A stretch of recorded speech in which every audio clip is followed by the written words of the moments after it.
Adelante, profesora. Ok, bueno, buenas tardes a todos y a todas. Tenemos acá, estamos hoy en esta mesa organizada en el marco del Encuentro Anual de Investigación, Innovación y Creación, organizado por la PUC anualmente. Déjenme compartir esta hojita para presentarnos. La mesa de hoy se titula Empleo, Género y Gasto en Salud en el contexto del COVID. Es organizada esta mesa por el Departamento de Economía de la PUC. Y acá nos presentamos rápidamente. Yo soy profesora del Departamento de Economía. Trabajo temas, bueno, he hecho el doctorado en Ohio State University, soy egresada de la PUC. He hecho temas de mercados de trabajo, microempresas, microfinanzas en Perú y América Latina. Y bueno, algunas otras actividades fuera en el plano más bien profesional. La siguiente expositora es Tania Paredes, jefe de práctica del Departamento de Economía, magíster en Economía por la PUC, licenciada también por la misma casa de estudios. Se desempeña actualmente como jefe de prácticas en el Departamento de Economía de la PUC y sus áreas de investigación incluyen desarrollo económico, economía laboral y microeconomía aplicada. El profesor Luis García, por su parte, es licenciado en Economía por la PUC, magíster en Economía por el programa ILADES Georgetown University y doctor o PhD en Economía por la Georgetown University. Él es profesor e investigador principal del Departamento de Economía de nuestra universidad, especializado en la enseñanza de econometría. Sus áreas de investigación son Economía de la Salud, Economía del Hogar, Economía de la Educación. Además, ha sido director de la Maestría de Economía en la PUC, coordinador de la especialidad de Economía y actualmente es el editor en jefe de nuestra revista Economía. Vamos a tener la siguiente dinámica. Yo empiezo con los temas de mercados de trabajo y empleo. Y luego tendremos la exposición de Tania sobre temas de género y concluiremos con la presentación del profesor García. Empiezo entonces, pediría al profesor García que modere y me avise del tiempo, por favor. Debo tomar alrededor de 15 minutos como máximo. Entonces, grosso modo, quiero tratar estos 4 temas de manera general, cómo hemos estado viviendo en términos del entorno económico y social desde antes de la pandemia y qué cambios han habido con la pandemia y cuáles son las posibles políticas que se podrían proponer a corto, mediano y largo plazo al respecto, ¿no? Rápidamente, entre 2010 y 2019 hemos tenido un crecimiento positivo del PBI, que se iba desacelerando, pero positivo, y en el 2020, marzo del 2020, recibimos con gran preocupación la pandemia y los efectos que esta implicó por diversas razones, ¿no? No era un problema solo de salud, fue un problema que se tradujo y que impulsó efectos económicos persistentes, negativos. En los últimos 2 años, además, tenemos crisis internacionales y a eso se ha añadido este año la guerra de Rusia y Ucrania, además de otras tensiones o crisis o situaciones, como por ejemplo el deterioro creciente del medio ambiente, ¿no? Este es el entorno en el cual nos estamos moviendo y en el cual se sienten efectos no solo en el plano del Producto Bruto Interno, sino también en el empleo. La pregunta persistente detrás es qué políticas debemos hacer para recuperar la economía y por lo menos volver al 2019, ¿no? Antes de la pandemia. Otros dirán, más bien, no se trata de volver, es una oportunidad para inaugurar una realidad distinta, con mejoras, y bueno, será la realidad misma la que nos enseñe las posibilidades y restricciones para esa recuperación de empleo e ingresos a corto y mediano plazo que han afectado tanto a la gran población del Perú, ¿no? Un elemento importante que me parece que debemos tener en cuenta es que el empleo no se genera solito, ni se genera, o desde el punto de vista económico, micro o macro, el empleo se genera por la actividad económica. Es decir, a más PBI, más empleo, es lo que se espera. Eso no quiere decir que el PBI crezca al mismo ritmo que el empleo. Seguramente el empleo crece a una tasa y el PBI a otra, pero las dos crecen, eso es lo que quiero decir, ¿no? Se necesita crecimiento para generar empleo, eso es lo que quiero decir. Ahora, dependiendo de la estructura productiva del país y dependiendo de una serie de determinantes, a nivel macro y a nivel micro, el empleo crecerá seguramente más lento, ojalá más rápido que el PBI. Eso además hay que dimensionarlo en términos sectoriales, porque en términos sectoriales el PBI por sectores crece a distintas tasas, como vamos a ver ahora, y eso tiene distintos efectos entonces en el empleo sectorial. También el contexto internacional afecta lo que ocurre en nuestro PBI y por tanto en el empleo. Esto es más cierto en países como el nuestro, donde estamos catalogados como un país pequeño y abierto, ¿no? Para hablar del empleo, déjenme recordar algunos conceptos: población en edad de trabajar, población económicamente activa ocupada y desempleo, ¿no? Lo digo porque normalmente en los libros de macro y micro, todos los ocupados son asalariados y todos los ocupados están adecuadamente empleados. En los libros convencionales no tenemos subempleo ni tenemos empleo no asalariado, ¿no? Y eso es algo que no pasa en nuestros países. Recientes eventos internacionales nos han afectado seriamente, ya mencioné el caso de la guerra, y seguramente también la crisis internacional que estamos viviendo recientemente en términos de los precios del petróleo, fertilizantes y otros problemas. También dentro del país, nuestro país se ha esforzado bastante en estos años por tener persistentes tensiones y conflictos políticos, por un lado, y un entorno social altamente complicado, con consecuencias en la economía a todo nivel, ¿no? Por eso las políticas públicas son urgentes, son requeridas para recuperar y expandir la actividad económica y el empleo a corto, mediano y largo plazo a nivel agregado y sectorial. Déjenme mostrar este gráfico rápidamente para decir que el PBI ha estado, digamos, si miro desde el 2015, a nivel trimestral la fluctuación ha sido importante, pero si ustedes ven hasta antes de la pandemia, había un promedio positivo, ¿no? Seguro que bastante bajo, no, positivo. Sin embargo, después del primer trimestre del 2020, tenemos una caída brutal y cuando uno cae bien al fondo, la subida también se ve como espectacular, pero es una subida producto como reacción de esta caída, ¿no? Pero esta recuperación del producto ha sido un poco de subidas y bajadas, como se muestra en este gráfico.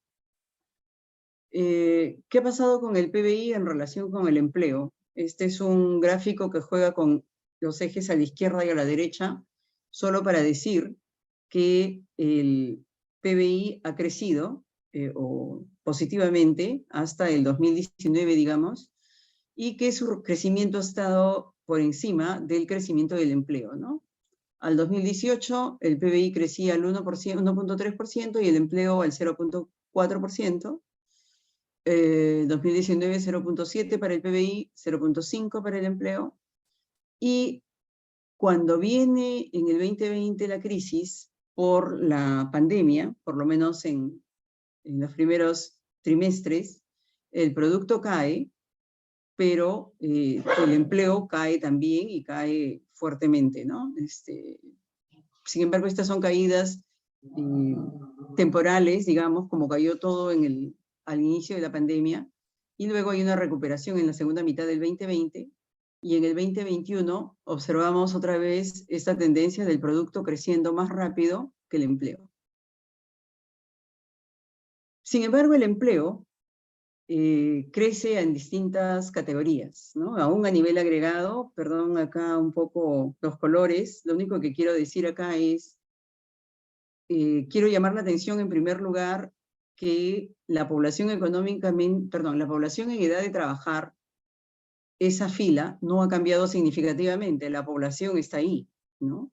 Seguramente muchos han fallecido durante el COVID, mucha gente en edad de trabajar murió, pero en el grueso esa es una magnitud que se ha mantenido creciendo de manera similar a como crecía antes del COVID. Distinta es la historia cuando uno mira la PEA.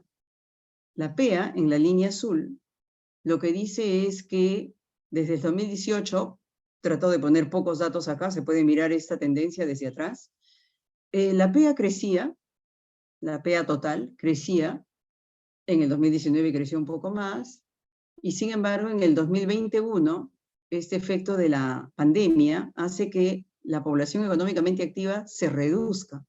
Es como si se hubieran ido 500.000 de personas entre el 2019-4 y el 21.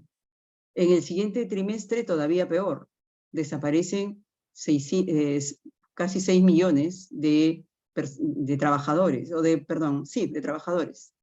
Entonces, esto solo se explica porque estuvimos confinados y las personas terminaron yéndose a su casa, otros incluso fueron al interior del país. Lo cierto es que lo que esto muestra como primer impacto del COVID es la reducción en la fuerza laboral disponible en los mercados, ¿no? No es que los estuvieran buscando y no había trabajadores, era que ni había demanda ni había oferta. La oferta se cayó, la disponibilidad de mano de obra se cayó porque nos dijeron váyanse a su casa y ya les mandaremos un bono, ¿no? En términos de tamaño del mercado de trabajo, entonces esta caída es el impacto más rápido o el más drástico que se debe tener en mente y que después, claro que se ha recuperado, la gente ha salido porque los bonos no llegan, porque hay que trabajar, porque estamos regresando gracias a la vacuna a alguna presencialidad y esa es la historia en el resto del 21 sobre todo hasta el 22 en que se dice por eso que ya los trabajadores, o el tamaño del mercado se ha recuperado. ¿Se ha recuperado significará el mismo número de personas que habían antes? Seguramente sí. Pero todos estarán trabajando, veamos qué pasaba con la P ocupada, y entonces la P ocupada lo que muestra es que, otra vez, esto iba creciendo, estoy hablando de todos los ocupados, iba creciendo hasta el 2019 y desde antes, pero hay una caída en el primer trimestre que se hace más abrupta en el segundo trimestre del 2020 por la pandemia. Y luego, entre comillas, se recupera porque aumenta el número de trabajadores ocupados y esto ha seguido creciendo hasta el 22.1, tal que en el 22.1 tenemos una cantidad incluso ligeramente superior a la del 2019-4. Este es el dato que muchos usan para decir que el empleo ya se ha recuperado, ¿no? Porque es PEA ocupada. Lo importante seguramente es en qué están trabajando, pero de eso nos ocuparemos luego. Estos son los tres grandes datos que quería destacar. ¿El desempleo aumentó? Sí, también aumentó, pero el refugio fundamental de la PEA durante el COVID no ha sido el desempleo, ha sido salir del mercado de trabajo y luego regresar y bueno, sí, están ocupados, ¿no? Vamos a ver después en qué están ocupados. Estos datos reafirman lo que acabo de decir, pero ahora visto por niveles de empleo, ¿no? En el caso perdón, me puse nerviosa porque vi el tiempo que me queda. Los adecuadamente empleados son los que más han sido afectados. Este 100% da cuenta del poquito de PEA que quedaba acá. Este 100% puede ser engañoso, sobre todo en el 2020, porque la PEA es más pequeña, por lo que dijimos en el cuadro anterior, ¿no? Y aún así, en ese poquito de gente que quedaba en el mercado de trabajo, ok, la ocupación es alta, ¿no? El desempleo sigue siendo bajo, pero el grueso en el 2020 se refugia en el subempleo invisible y de alguna manera también en estas categorías de empleo ocupado, porque son los que están trabajando en una jornada completa, subempleo invisible, fundamentalmente los que están con ingresos por debajo del mínimo, ¿no?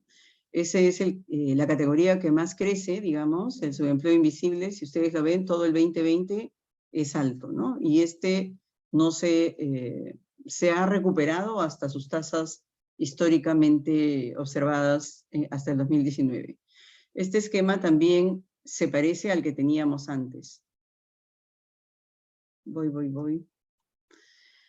Bueno, dijimos que había una estrecha relación entre actividad económica y empleo. Acá lo único que quiero destacar es que por el lado del PBI, los sectores que uno reconoce como más productivos son seguramente manufactura y sobre todo servicios, aunque esta desagregación es un poco engañosa porque acá están servicios personales, servicios financieros, todo tipo de servicios, pero el grueso del PBI viene de ahí, de manufactura y de minería, ¿no? En cambio, en términos de empleo, el grueso del empleo se genera, o el grueso de los trabajadores se encuentra trabajando en agricultura y pesca, sobre todo de pequeña escala, y en comercio, sobre todo comercio minorista. Servicios también, pero como verán, la proporción es distinta. O sea, tenemos un país o una estructura económica con sectores económicos muy dinámicos que, sin embargo, no son los que dan cuenta del mayor empleo que se tiene en el país, ¿no?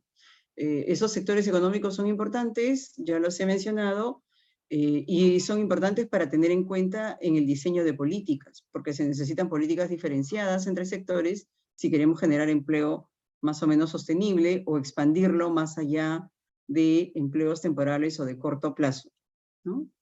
En la economía peruana, entonces, hay sectores grandes y muy dinámicos y también hay sectores bastante más lentos y que además jalan o demandan mucha mano de obra, ¿no? Y entonces estas grandes diferencias seguramente están asociadas con lo que otros autores llaman heterogeneidad productiva, y esa heterogeneidad productiva es la que es con la que nos enfrentamos a la pandemia. El crecimiento del producto mayor al crecimiento del empleo ya se observaba desde antes de la pandemia. Después de la pandemia, la caída del empleo más fuerte que la caída de la producción nos hace esperar que la recuperación en el empleo sea todavía más lenta, ¿no? Por eso es importante, por eso es urgente diseñar políticas públicas que permitan la recuperación de la producción en esas empresas, sobre todo en aquellas que están demandando más mano de obra, ¿no? Ahora, si esa mano de obra es poco productiva o está en otras condiciones no deseadas, pues habrá que hacer políticas también para mejorar las condiciones para esa generación de empleo. Creo que eso es más importante de decir, bueno, como esa mano de obra es poco productiva, entonces qué pena, no se puede abrir más espacio o no se puede invertir en esas oportunidades de empleo, ¿no? Creo que se necesitan diferentes capacidades técnicas y empresariales en el diseño de las políticas para fortalecer las posibilidades de generación de empleo por parte de esas distintas empresas en los diferentes sectores. Claro que hacer políticas diferenciadas cuesta más, sin embargo es clave para poder generar empleo, y ahí la participación de las autoridades de políticas a todo nivel es fundamental, ¿no? En términos un poco más desagregados y mirando el lado de la oferta, digamos, el empleo cayó más en las áreas urbanas que en las áreas rurales. La caída del empleo total afectó más a los jóvenes. Por género, extrañamente, en el agregado, las pérdidas son similares entre hombres y mujeres. Y por educación, las mayores caídas de empleo fueron para los menos educados, ¿no? Probablemente el trabajo a distancia fue una salida para los más educados, ¿no? O quizás ellos pueden resistir mejor el desempleo. Lo cierto es que ahí hubo mucho más facilidad. Un minutito, por favor. Los ingresos, que me parece una variable fundamental y que a veces olvidamos cuando hablamos de mercados de trabajo, porque todo mercado tiene dos dimensiones, precios y cantidades. Siempre hablamos del empleo y de las cantidades, pero los ingresos también fluctuaron mucho en este periodo. Sin embargo, si acá vemos las categorías empleo adecuado y subempleo, los más afectados fueron los de empleo adecuado por un periodo inmediato a la pandemia. En general, se han mantenido los ingresos de los adecuadamente empleados estables y por encima de los de subempleo por ingresos sobre todo, ¿no? Que son bastante bajos. Para terminar, aspectos institucionales, creo que hay muchos argumentos en la discusión actual sobre la baja productividad de la mano de obra, el excesivo costo laboral, el marco normativo, etc. Yo creo que estas explicaciones, se deben dimensionar para el diseño de políticas y se debe contrastar con el hecho de que la demanda por mano de obra es una demanda derivada que va de la mano fundamentalmente de la actividad productiva, y que entonces esas variables económicas deben ser importantes, centrales también en el diseño de políticas, y con la pandemia los sectores más afectados, que son los sectores más intensivos en mano de obra, como comercio, servicios personales, o pequeñas y microempresas, o jóvenes y menos calificados, requieren una atención puntual desde el punto de vista de la política pública, y no solamente en términos de costos laborales, sino también en términos de productividad, de innovación, etcétera, ¿no? Lo voy a dejar ahí porque el tiempo se me ha cumplido, y ya si hay preguntas podré volver sobre esta última parte que tenía que ver con el diseño de política. Muchas gracias, Lucho. ¿Seguiría Tania? Sí, buenas tardes. Muchas gracias por la invitación a participar en este evento. Yo también quiero compartir, voy a compartir pantalla. Justamente quiero compartir una investigación que hice recientemente para mi tesis de maestría, la cual aborda justamente estos efectos diferenciados del COVID-19 en el mercado laboral de Lima Metropolitana y Callao desde un enfoque de género. En particular, la pregunta central de investigación es justamente centrada en cuál sería el efecto o cuál ha sido el efecto que se ha encontrado en el COVID-19 sobre el empleo, justamente enfocándonos en que pueden existir diferencias por la estructura del hogar, por ejemplo, si la persona es jefe de hogar o no, y por otro lado también por las propias particularidades que tiene el mercado de trabajo, como por ejemplo tomando en cuenta que el Perú es un país altamente informal, se considera diferencias entre trabajadores formales e informales. Adicionalmente también se incorpora justamente una variable de trabajo remoto, la cual fue bastante importante y decisiva para la continuidad del empleo en este periodo y hasta la actualidad en realidad. Entonces, los objetivos justamente de esta investigación es enfocarse en el efecto del COVID, enfatizando las diferencias de género y a través de estas variables de estructura del hogar y mercado laboral.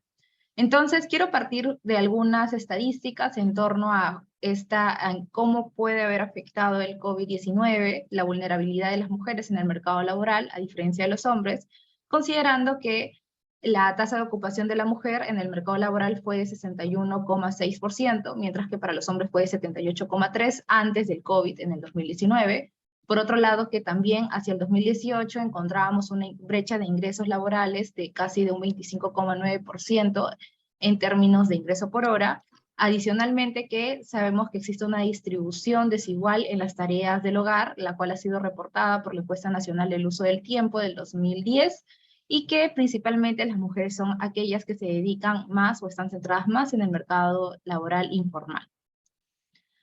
Otros hechos estilizados que también complementan justamente lo presentado por la profesora Yanina previamente, orientados principalmente al mercado laboral de Lima, en este caso, con información de la encuesta permanente de empleo, muestran una caída hacia el trimestre móvil de enero, febrero, marzo, justamente con el inicio de la pandemia, que empieza hacia el 16 de marzo del 2020, para la PEA de entre 14 y 65 años. Y bueno, aquí también denotamos otro gráfico respecto a los salarios. Entonces, esta investigación lo que ha propuesto aportar en torno a otras es que justamente analizar el efecto del COVID-19 en el mercado laboral el cual era un tema bastante difícil, o que empezó justamente hace 2 años, de lo cual necesitábamos respuestas o no sabíamos claramente qué era lo que se esperaba en diferentes ámbitos, ¿no? Habíamos visto un poco cómo se estaba dando toda esta cuestión en torno a la salud, pero también veíamos cambios a nivel de lo que era desempeñarse en el mercado laboral. Entonces, por eso justamente factores diferenciados como el género, las características del individuo, podrían ser decisivos para identificar los efectos, y además también la contribución de esta tesis es justamente proponer evidencia de política pública, ¿no? Previamente puedo mencionar que han existido estudios de que justamente los choques exógenos han generado efectos diferenciados en el empleo, tanto en cuestiones, por ejemplo, de Segundas Guerras Mundiales, o incluso también tomando en cuenta las propias guerras internas que se tuvieron en el Perú anteriormente. En este sentido, también se encuentra que existen factores que condicionan ex ante la situación de la mujer en el mercado laboral, como por ejemplo la maternidad y los roles de género. Y entre los principales hallazgos que se tenía en la literatura del COVID-19, previamente a que empezara a iniciar una literatura específica para el caso peruano, y esta centrada en información o investigaciones de países de primer mundo en específico, es que se había evidenciado efectos negativos en el empleo, principalmente en las mujeres madres que trabajan. Adicionalmente, que también se había encontrado que los roles de género en el hogar podían determinar justamente la magnitud del efecto en el empleo. Hogares que estaban justamente liderados por una mujer en muchos casos, y también dependiendo de si ésta tenía pareja o no, podían generar efectos diferenciados, mucho más negativos, a diferencia de mujeres que tenían de repente pareja y podían apoyarse dentro de las actividades del hogar y del cuidado de los hijos en ese periodo, en una situación en la cual justamente las escuelas y las guarderías estaban cerradas. Por otro lado, también se encontró que características socioeconómicas asociadas también a la raza, por ejemplo, o al origen étnico, podían generar un efecto negativo también a causa del COVID. Y también justamente enfatizar que los sectores y las ocupaciones podían también ser una variable importante para entender las diferenciaciones del COVID, sobre todo porque el trabajo remoto fue vital para este periodo y no todos los trabajos tenían la posibilidad de emplearse de esa forma. Entonces, muchos de los y las trabajadoras en este periodo que no podían realizar sus trabajos a distancia tuvieron que o presenciaron una pérdida de empleo en las horas de ingreso y también en las horas laborables y en el ingreso. Entonces, en esto viene que el trabajo remoto ha sido una variable importante para mitigar las pérdidas de empleo para ciertos trabajadores. Adicionalmente, también se encuentra que los trabajadores informales han sido también afectados, sobre todo en sectores no esenciales, y que el efecto del COVID también se ha encontrado persistente con una reducción del 20%. Aquí en general quería mostrar este gráfico para entender cómo es que el COVID podría estar afectando justamente dentro de las diferentes variables que pueden generar un impacto dentro de los resultados de empleo de la mujer, ¿no? Entonces, si bien los resultados de empleo de la mujer pueden estar sujetos a 3, se puede decir, formas o variables en específico, como las horas trabajadas, el ingreso y la participación, estas dependen a su vez de factores como las características socioeconómicas, el capital humano, la estructura del hogar, el mercado laboral y las preferencias. Y lo que se propone aquí es que el COVID va a estar principalmente afectando las variables de la estructura del hogar y la estructura del mercado laboral. Dentro de la estructura del hogar, asociado a, por ejemplo, si es jefe de hogar, el número de hijos, posiblemente también el estado civil, condición laboral del empleo y capital humano del esposo, y entre la parte de estructura de mercado, ocupación, el tipo de sector, el tipo de trabajo, y si el trabajo también es esencial. Entonces, bueno, esto quería pasarlo en específico, en base a la información anterior, se plantea como una hipótesis principal es que las mujeres deberían ser más afectadas, a diferencia de los hombres. Aquí un poco de información sobre la información que se utilizó, que fue justamente la encuesta permanente de empleo, la cual genera o reúne información representativa para Lima Metropolitana y Callao. El periodo de la muestra fue de enero a diciembre del 2020. La muestra está conformada por 18.985 individuos entre 14 a 65 años.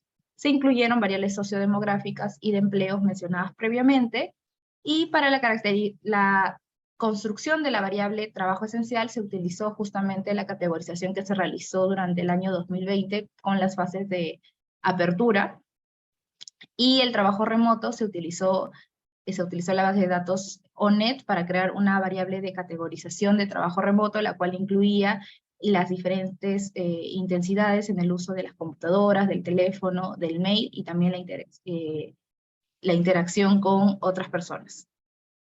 Adicionalmente, también se encuentra justamente la variable de formalidad, la que se considera tanto antes y después, y como indicador de informalidad se considera si la persona tiene un seguro de salud o no.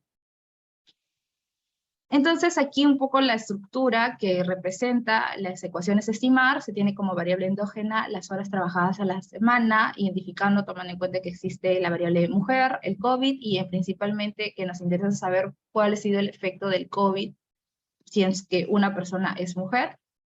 Adicionalmente, controlando por variables relacionadas, como habíamos mencionado, las características socioeconómicas al empleo, y también incluyendo aspectos fijos temporales.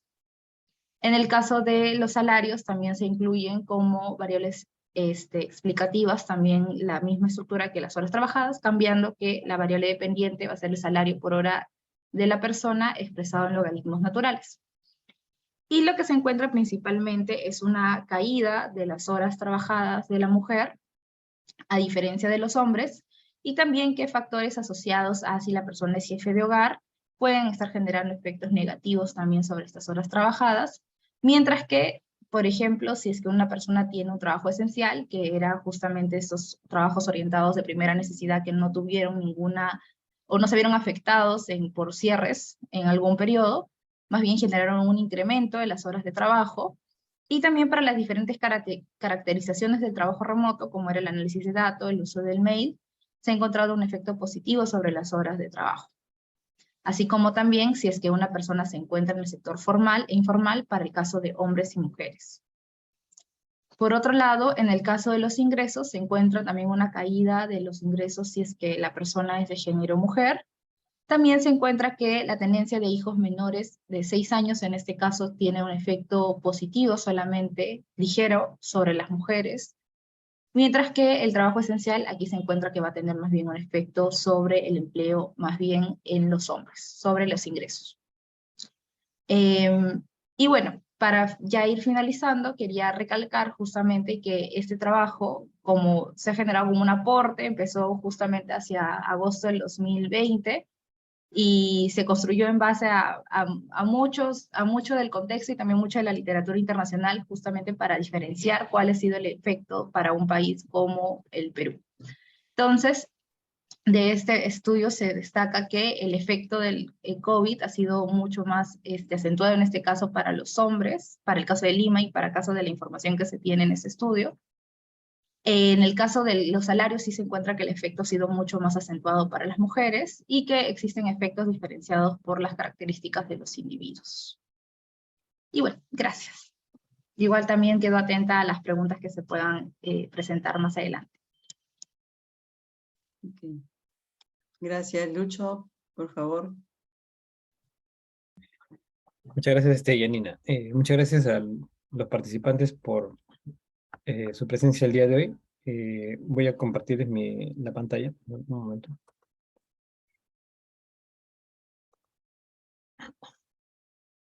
Bien. Bueno, esta investigación es parte de unos trabajos que he estado haciendo recientemente sobre lo que es el gasto en salud y su relación con la pandemia COVID-19. Y en esta ocasión me voy a concentrar en lo que es el gasto catastrófico en salud y cómo está relacionado con la pandemia COVID-19, entre otros determinantes importantes que voy a explicar a continuación. En primer lugar, empecemos definiendo a qué nos referimos con el gasto catastrófico en salud, ¿no? Dice, el gasto, perdón, disculpen, ya, ahora sí. El gasto en salud, dice, se considera como gasto catastrófico si es que pone en riesgo la estabilidad financiera de un hogar, ¿no? Es decir, si es que el gasto en salud en un periodo de tiempos llega a ser el 10% del gasto total o el 40% del gasto total menos el gasto en alimentos, ¿no? Según la definición más frecuente, que es la de Su y otros autores del año 2003, ¿no? Es decir, cuando el gasto en salud de pronto por alguna dolencia, enfermedad, se vuelve demasiado grande, ¿no? De tal manera que el hogar no puede afrontar esos gastos y pone en riesgo incluso la subsistencia del hogar, se considera como catastrófico, ¿no? Entonces, como se imaginarán, una situación como la que vivimos de la pandemia COVID-19, donde se presenta de pronto, improvisamente, una enfermedad grande, con consecuencias serias y asimismo gastos en los hogares, eso nos puede llevar a una situación de gasto catastrófico. Bueno, en el caso de la pandemia, la pandemia COVID-19 se golpeó fuertemente a América Latina, en especial Perú, donde ya sabemos que tuvimos 212.000 fallecidos y 3,5 millones de contagiados a la fecha. La pandemia, asimismo, tomó al Perú un contexto de enormes deficiencias en el sector salud, ¿no? Incluyendo insuficientes camas UCI, escasez de ventiladores, concentradores de oxígeno, medicinas, etcétera, ¿no? Especialmente en el año 2020, ¿no? Que es el año que donde me voy a concentrar, ¿no?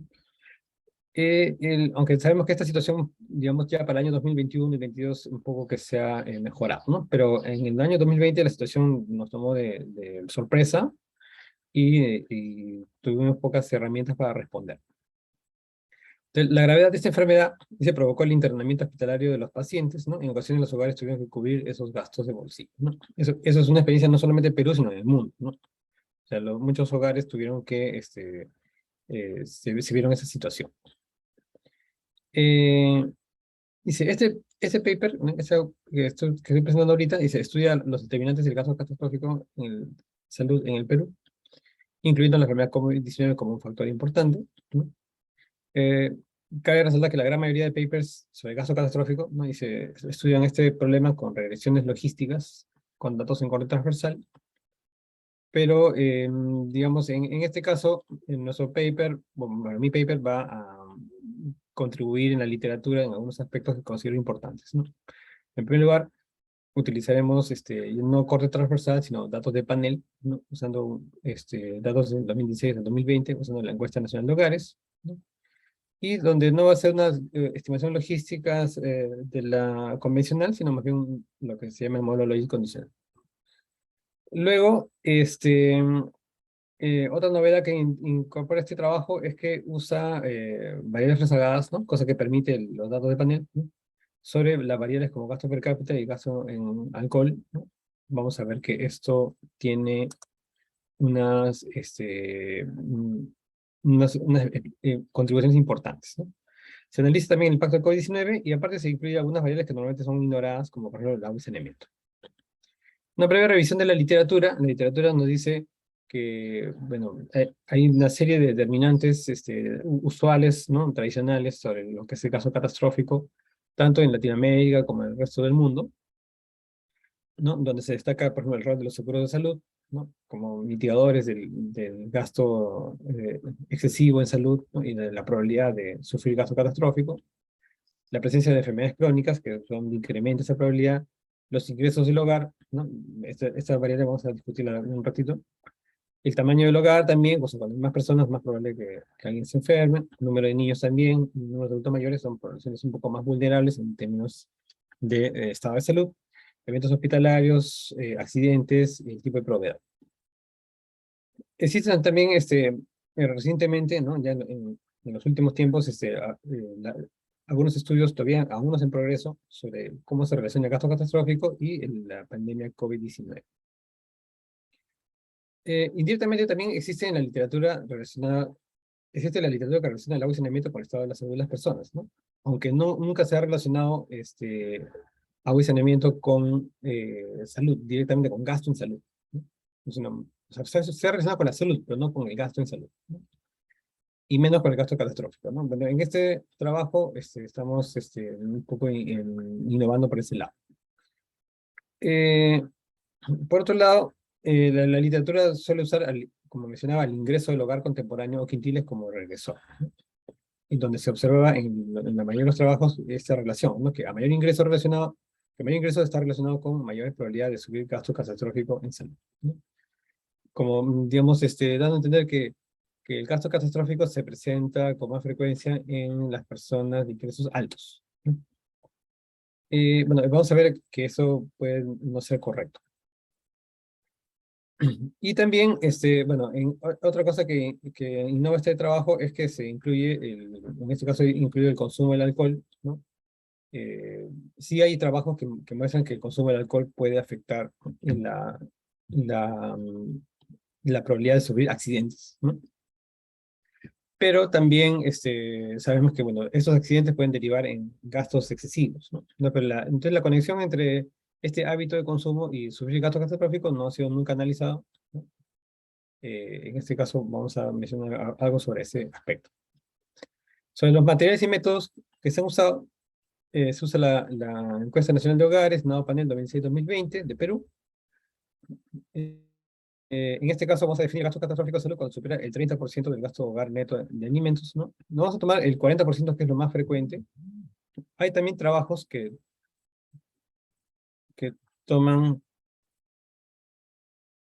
perdón, un segundo. Disculpen un segundo. Sí, sí. Sí, sí, sí, no sé por qué, estoy viendo el tiempo, sí. Les decía que hay trabajos que toman el gasto catastrófico 30%, ¿no? En mi caso, he tomado el 30% y no 40%, como es lo más común, pero también hay trabajos que toman el 30% del gasto neto de alimentos. Y la razón ha sido básicamente para tener más información, más datos, ¿no? Porque el gasto catastrófico, si bien es un problema serio, ocurre con poca frecuencia en las bases de datos, ¿no? Hay pocas observaciones, ¿no? Entonces, para tener más riqueza en la cantidad de datos, bajé un poquito la valla. El método usado ha sido el método lógico condicional de Chamberlain del año 80, ¿no? Que es un método, ese método restringe la muestra a aquellos individuos que presentaron variación en el estatus de catastrófico o no catastrófico, y viceversa a lo largo de los años, ¿no? Es decir, eh, digamos que en el procedimiento econométrico que se utiliza aquí, la, los individuos que entran, que participan en el gasto, en la muestra final, lo que va a ser estimada, son individuos que a lo largo del periodo de panel sufrieron en algún momento un gasto catastrófico, ¿no? ¿Ok? Es decir, aquellos que nunca sufrieron o los que sufrieron los 5 años completos, no son incluidos, ¿no? Bueno, ese último caso es casi imposible, ¿no? Pero básicamente nos interesa ver la variación, ¿no? La variación en el tiempo de si se produce o no el evento. Entonces, ventaja de este método es que las variables son tratadas en diferencias y permite eliminar factores no observables sin variación en el tiempo que podrían sesgar los resultados, ¿no? Por lo tanto, se lo considera una metodología del tipo de efectos fijos. Las principales variables que se han utilizado, las variables de interés en el trabajo han sido estas de aquí. Aquí dice el rezago del logaritmo del gasto per cápita del hogar, ¿no? Yo decía, ¿cuál es el problema con el gasto? ¿Por qué tomo el gasto per cápita del periodo anterior? Porque en el periodo presente, el gasto del hogar está influenciado también por el tema del evento catastrófico, ¿no? Entonces, en el sentido de que, por ejemplo, si un hogar sufre de un gasto catastrófico, ellos van a tener, digamos que podrían tal vez modificar sus ingresos, ¿no? Tal vez trabajando más horas, o siguiendo deuda, préstamos, ¿no? O podría perderse ingresos también, ¿no? Si es que el principal proveedor de ingresos del hogar sufre la enfermedad, ¿no?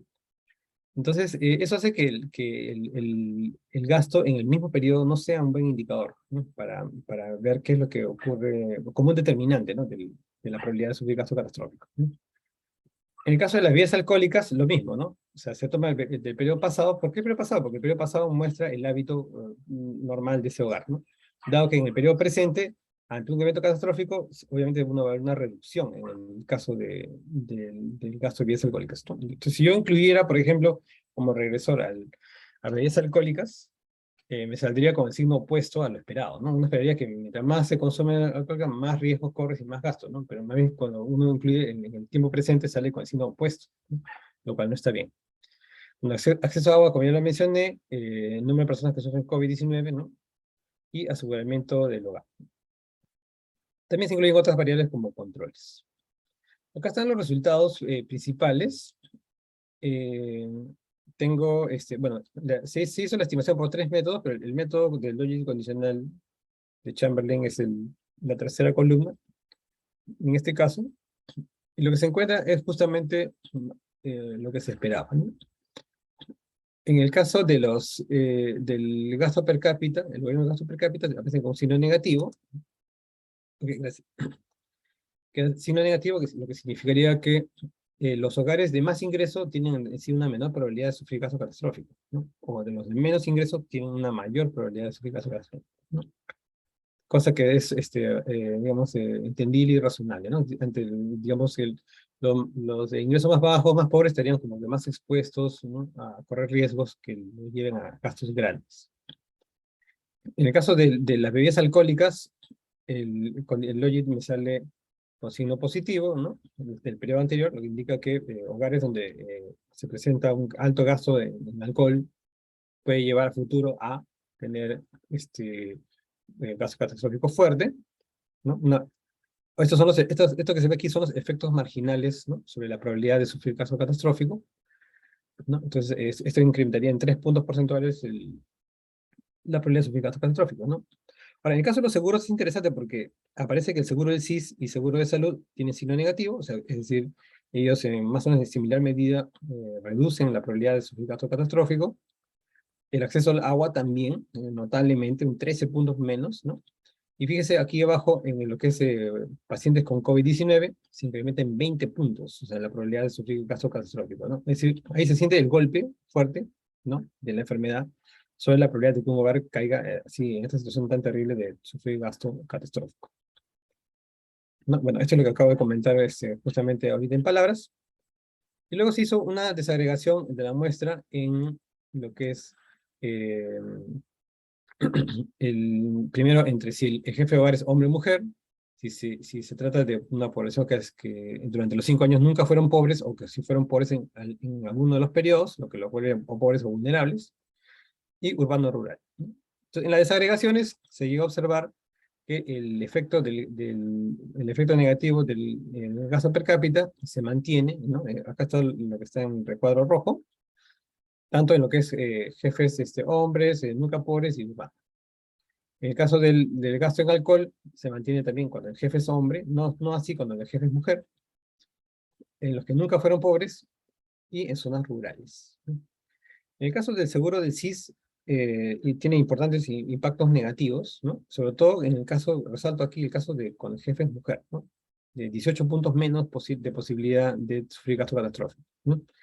Lo cual, digamos que es una excelente señal, ¿no? Sobre todo por el objetivo del SIS que trata de cubrir a la población más pobre y vulnerable, ¿no?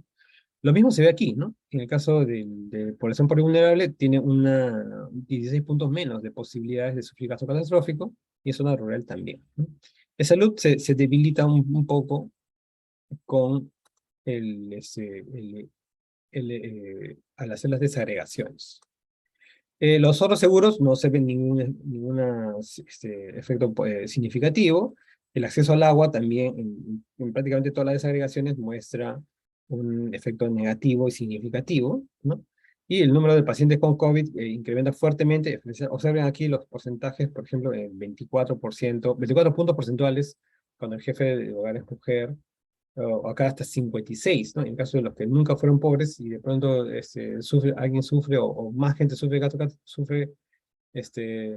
del evento, entonces se produce más gasto, ¿no? Curiosamente, en el caso de los que más pobres, no tanto, quizás porque ya está controlado con otros factores.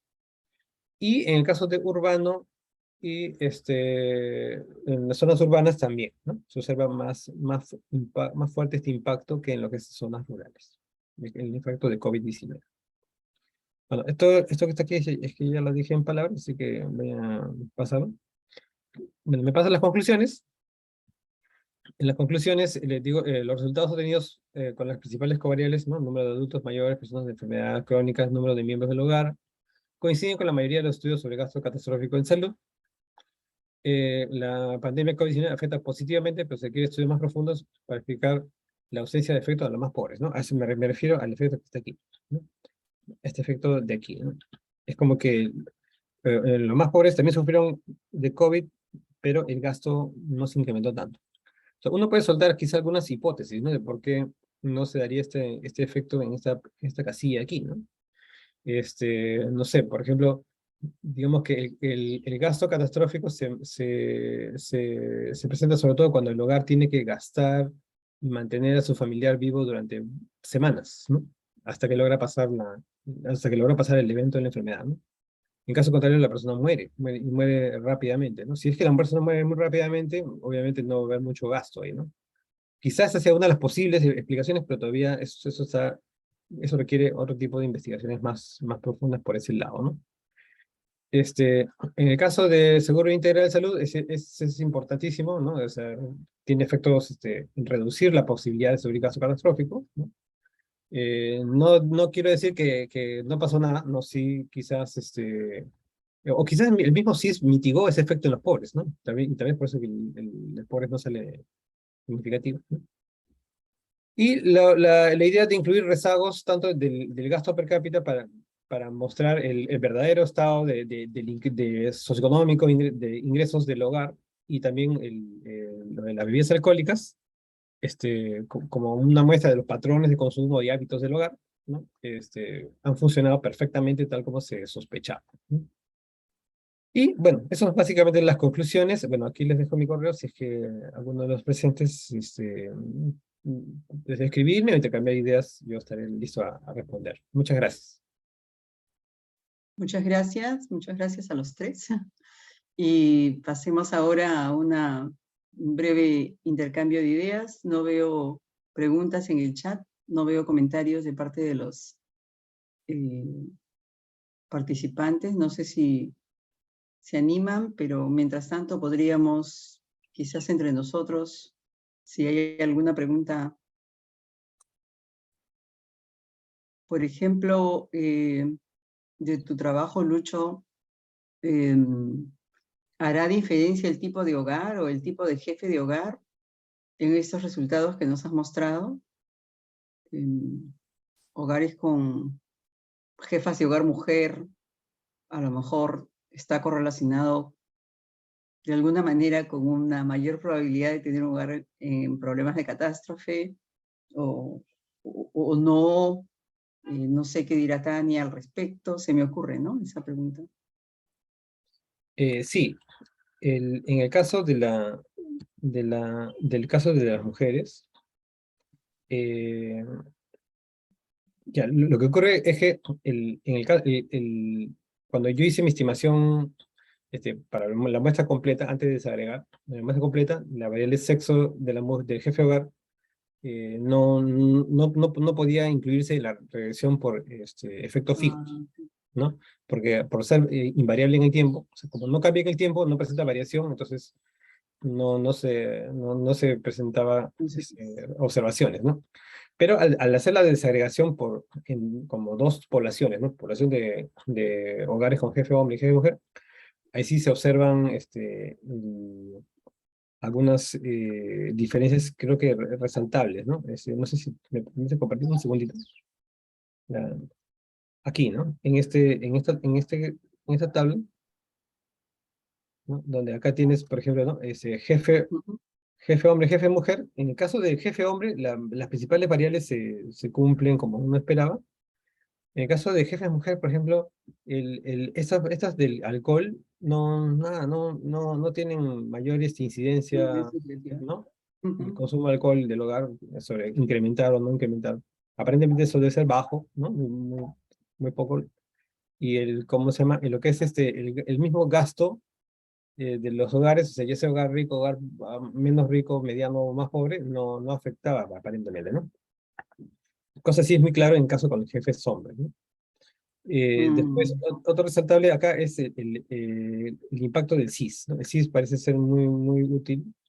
O sea, acá estamos hablando de reducción de 18 puntos porcentuales de la probabilidad de sufrir gasto catastrófico, ¿no? En el caso de jefe hombre solamente 8, ¿no? Hay una notable diferencia, ¿no? Y en caso de COVID, el COVID parece haber golpeado más a los hogares liderados por mujeres, ¿no? Acá en 24 contra 10, ¿no?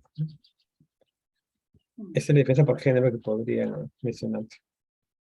Gracias, qué interesante. No, no se me había ocurrido. No sé si Tania quiere decir Sí, algo. sí, yo tenía una pregunta, profesor García. Algo que también me parece interesante sería el tema de los bonos. Quizás no tendrían algún efecto sobre el gasto en salud, de repente ayudarían a mitigar un poco ese dinero extra que podrían haber recibido las personas. Sí, bueno, en el caso de los bonos, más bien, claro, podrían, no los he incluido en la estimación, de verdad, no, pero yo me imagino que podrían, más bien, incrementar el gasto, Ah, porque bueno. con el dinero tú podrías gastar más, ¿no? Claro, Mm, no, Porque sí. aquí el no. tema es ¿no? Si tú no tienes el dinero, no gastas y tu pariente se muere, ¿no? Entonces, Ujú. si tú logras hacer que tu pariente sobreviva más tiempo, gastando y Ah, gastando, claro. ¿no? Entonces, eso te ayudaría, ¿no? ¿No? Al final, el objetivo es, claro, obviamente que la persona no muera, ¿no? O sea, por ese lado, digamos, estaría bien, ¿no? El, Ahora, pero por ejemplo, en el caso de incluir por ejemplo, la variable con rezago, es más o menos como previendo el riesgo, ¿no? Riesgo de que te dé, ¿no? O sea, porque una vez que ya te dio, ya ves cómo qué haces, ¿no?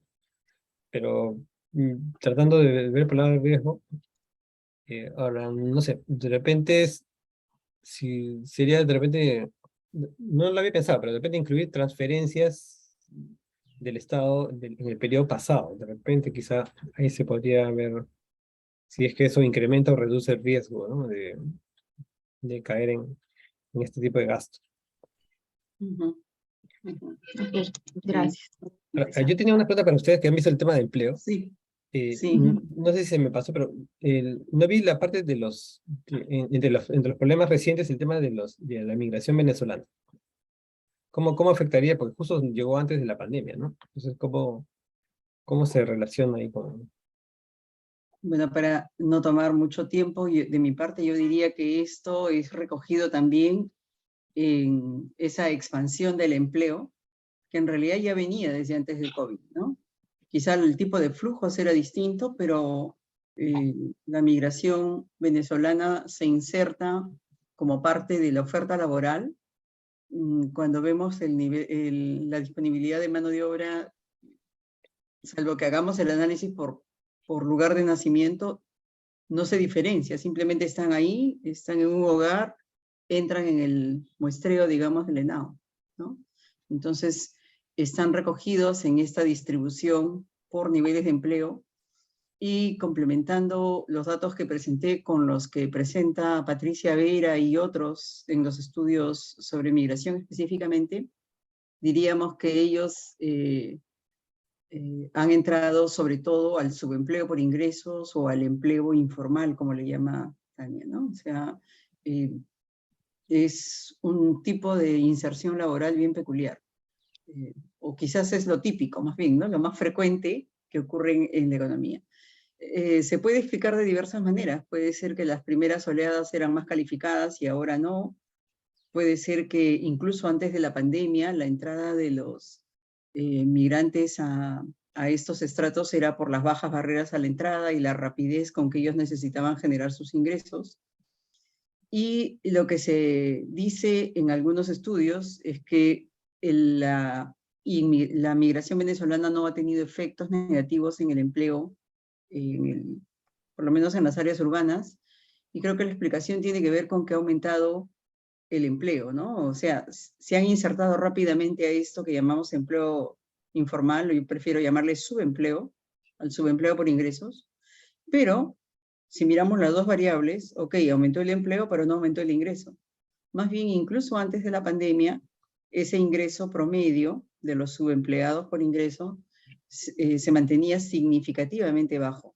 Peor si lo vemos por hora, ¿no? El ingreso por hora es significativamente bajo, está asociado a todas esas ocupaciones que no tienen barreras a la entrada. Entonces, en corto, los migrantes venezolanos sí tienen trabajo, sí han entrado, pero lo que han hecho es engrosar esta parte del empleo de esta categoría subempleada y por ingresos, con ingresos más bajos que el mínimo legal vigente.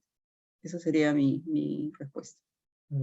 Claro, de mi parte, en específico, la encuesta permanente de empleo no identifica este componente de nacionalidad, pero yo creo que estaría sujeto al efecto también a la parte asociada al empleo informal, dado que la mayor parte de los trabajadores venezolanos son informales, tomando en cuenta de que no tienen algún derecho laboral. Por esa parte, creería que también, también las mujeres tendrían también ahí una vulnerabilidad adicional, ¿no? Por el tema de la tenencia de hijos. Creo que en esa parte se mantendrían las conclusiones parecidas en parte a nacionalidad venezolana. Ujú, ujú. Bueno, yo me tengo que retirar porque tengo otra reunión, pero no sé si hay alguna otra pregunta de parte de Tania para nosotros, así como yo he hecho preguntas y Lucha también. Y no sé si el público tiene preguntas, si hay algún comentario, algo que nos quieran preguntar.